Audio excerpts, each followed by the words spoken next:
Hello everyone and welcome to this first entry in my new series, the RTSR, or Real-Time Strategy Retrospective, where I take a look back at RTS games of the past and review them. And in today's video, and first series entry, I thought I'd start out with the franchise that got me into not only the RTS genre, but games as a whole.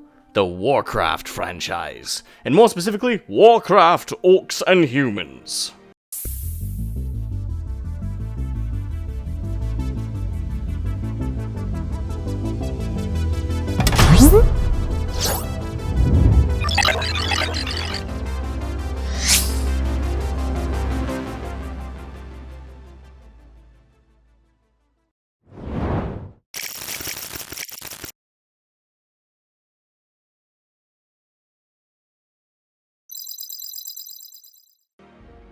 Now before we begin, I should clarify that I did not start out by playing the Warcraft games in order. The first game I played was Warcraft 3, Reign of Chaos, and its expansion disc, The Frozen Throne, at the behest of my dad, who then also got me into World of Warcraft, the extremely popular MMORPG that was birthed from these RTSs. Only after I'd played both for an extended period of time, did I go back and play the original two RTS games before Reign of Chaos. The first of which is the topic of today's video, Warcraft, Orcs, and Humans. The game that started it all. So without further preamble, let's base this turkey.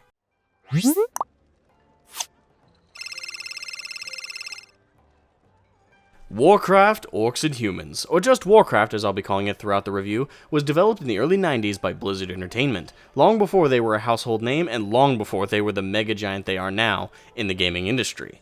At this point, they were more akin to a handful of geeks operating out of one of their garages as opposed to a proper company with a mega office. So keep that in mind as we talk about the game.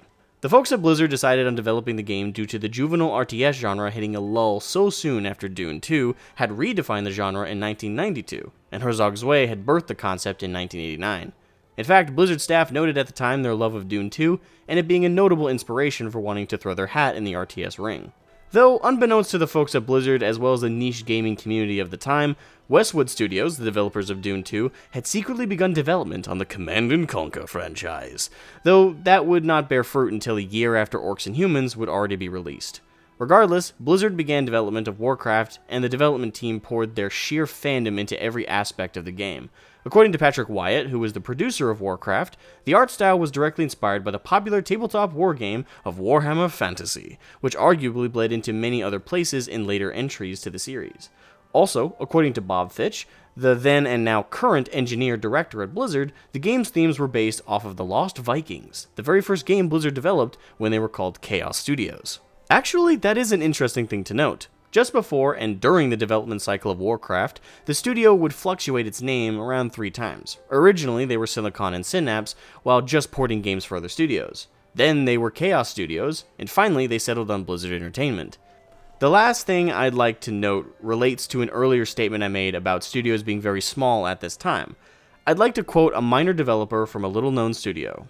I had just started at Bethesda. This is in the mid-90s. Team sizes were small. We're talking like 10 people, 12 people, tops. Everybody had to do a lot of different things. So I did a bit of programming. I was producing. I did level design. I became the sound effects guy. Less than 25 developers produced the original Warcraft, Orcs, and Humans, and if you've been paying attention to the credits on screen, you'll notice several devs wore multiple hats, which was commonplace in this era. I bring attention to this because I believe gaming in the modern day, with billions of dollars being sapped from customers through greedy microtransactions and thousands of developers being milked like corporate cows in their cubicles, with all imagination and creative freedom being denied them, has truly lost this more down-to-earth heart studios back in the day had. Like most industries, game development went from small-scale, passionate artisans and nerds deeply connected to what they were making, to cogs on an assembly line, soulless and corporatized. This is why I value older games, even ones with a lack of polish or depth, because they are time capsules to a time where the industry was a bunch of cool, honest geeks like you or I, which makes them in some ways as non-fungible as the Mona Lisa. But enough of the sappy stuff, let's talk gameplay.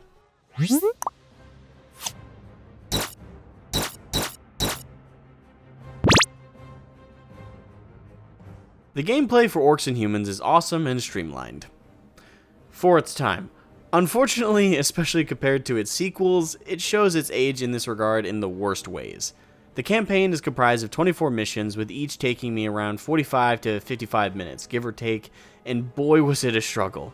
The main gameplay loop of Orcs and Humans consists of building up one's base using worker units. These worker units both collect resources and use them to construct buildings. Said buildings either perform a utility function, such as a food cap increase, or they upgrade and produce military units.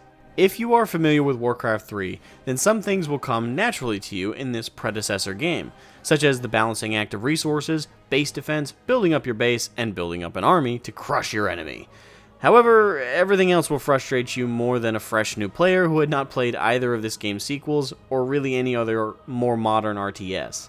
I say this as someone who first played the third game back in the day and then came back to this one. First off, the actual speed of units in this game are extremely slow by default, so simply waiting to have the resources to build up everything is in and of itself a frustrating time consumption. Though, there is a game speed option in the in-game menu, which helps to mitigate this frustration too much.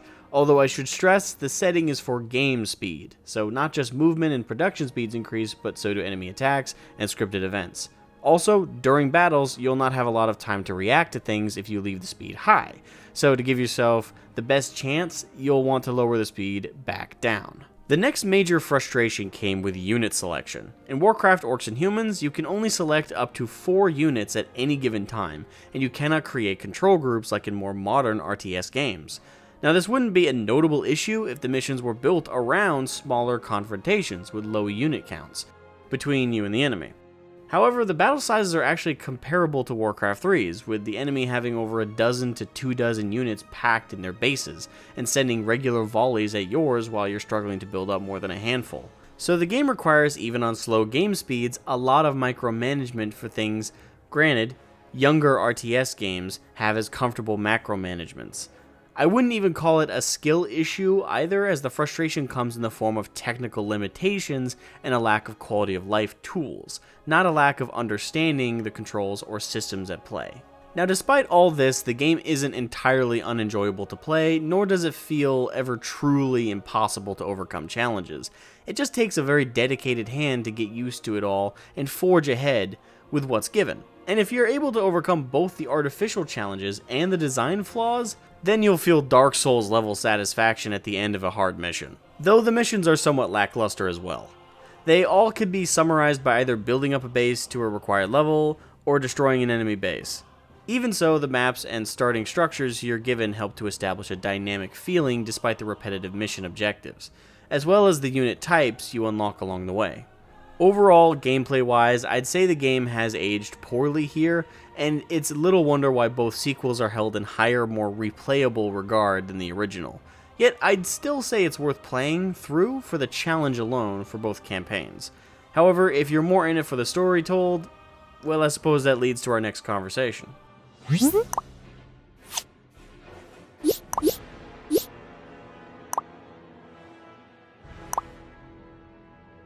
Many people around the world know of the renowned... It seems your reign is finished, Alexstrasza. You serious? You once fought for an ideal, Farrakh. Now, you merely seek power. Yes. Is this an out-of-season April Fool's joke? The Dragon Queen dies alone. I am not alone. Here we go again.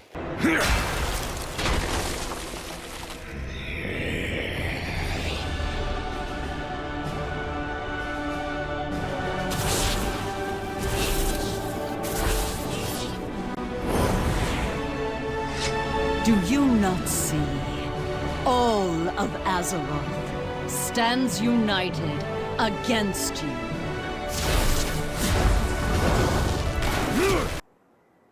What the hell was that? formerly renowned Story of Warcraft. A story filled with expansive locations, richly written characters, and intrigue to keep lore YouTubers fed for years on end by covering a small fraction of it. That reminds me, hi Noble! So with all that, surely this original entry, this seed on which the great redwood of Warcraft's world was sprouted from, would be filled to the brim with groundbreaking lore. The whole thing was improvised by Bill Roper in studio while he was recording the voice lines.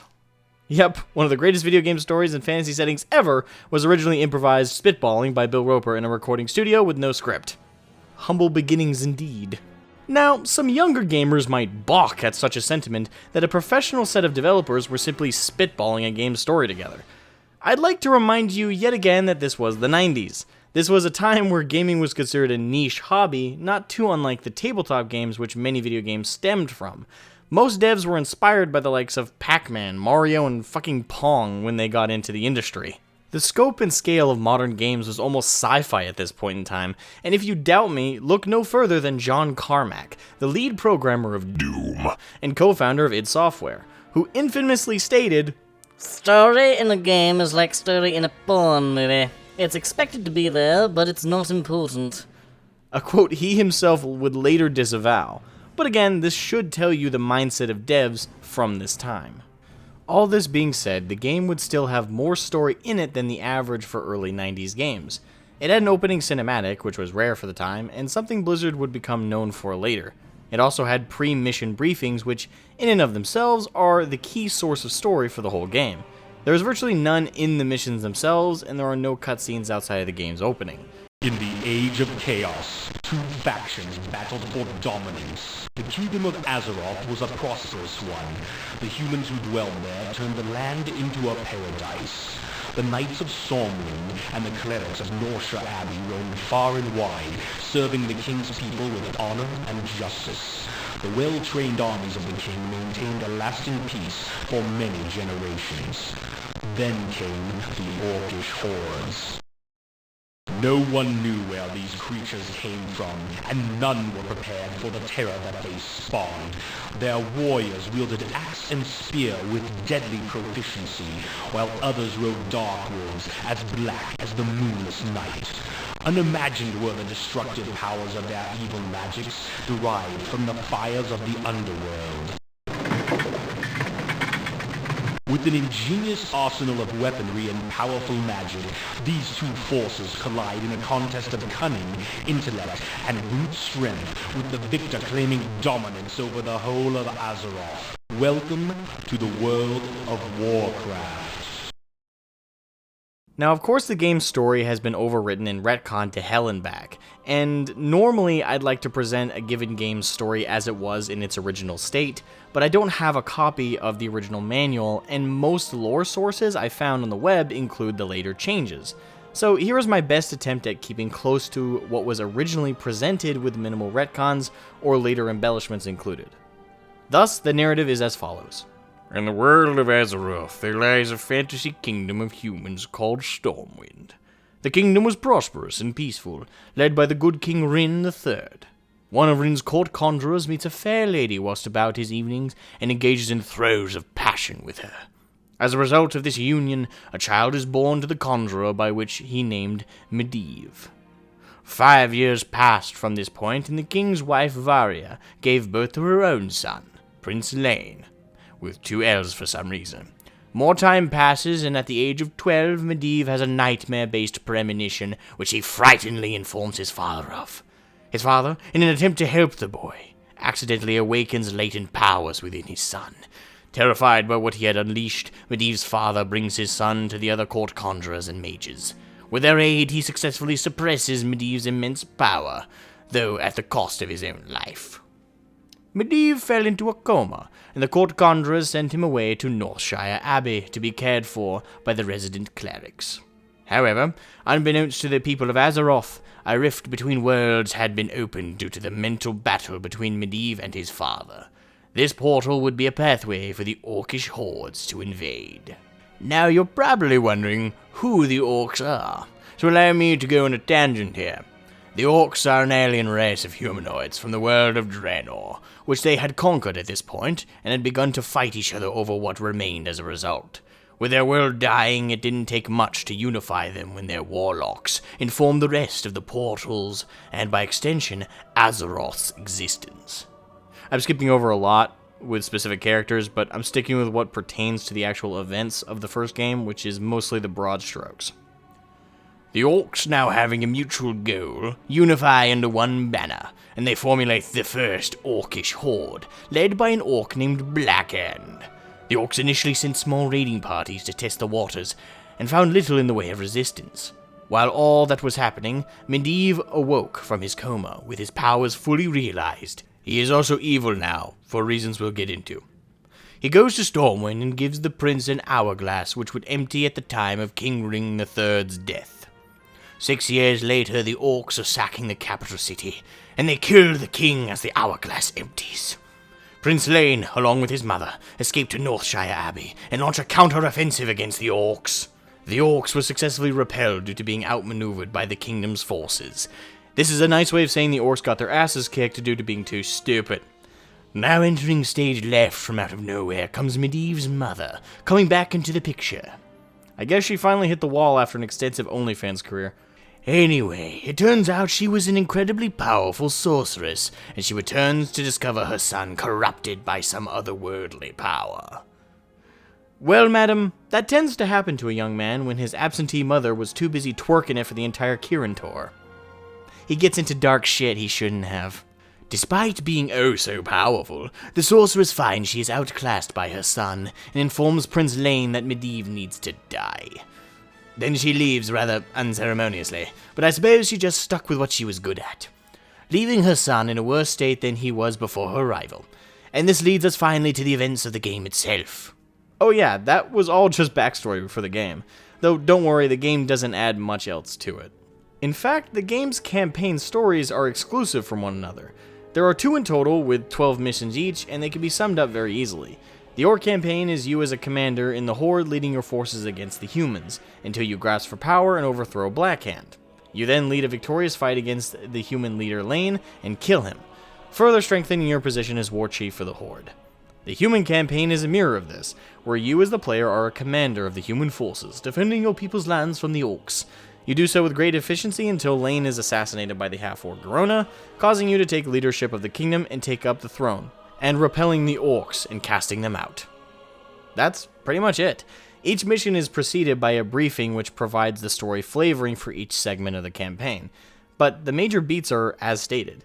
Honestly, on its own, it's all fairly generic fantasy, only there to provide a backdrop and motivation for the actions the player is expected to perform, and little else. Regardless, I still find it charming and can only be grateful for what amazing experiences it laid the foundation for.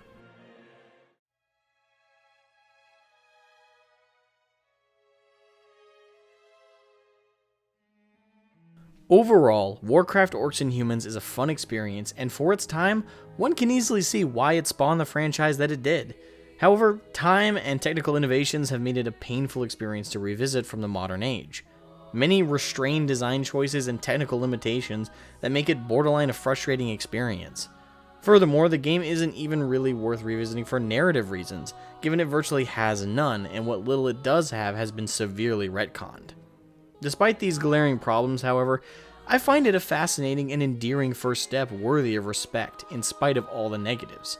It is a game I will likely return to play every few years for a retro RTS experience, but never over its iconic sequels, and especially its sequel's sequel, Warcraft 3. Although that may not be true due to Reforge. Well, on the sour note, I'll leave off with a score of 6 out of 10. That may sound low, but keep in mind I'm not IGN, and 5 to me is an average game, or mid as the Zoomers say these days. And Warcraft Orcs and Humans, despite all its flaws, is at least an inkling better than average, or mid. Anyway, that's going to do it for me, guys. Hope you all enjoyed the video, and I'll catch you all next time, when I cover Warhammer 40,000, Dawn of War. What? I never said I'd cover the whole series in one go. Variety is a spice of life. Oh, and don't forget to subscribe and leave a like. It really helps me know that these videos are worth doing and putting the time investment in. I really like making these things, so if you could share it around as well, I'd greatly appreciate it. But anyway, like I said, that's it for me, guys. See you next time.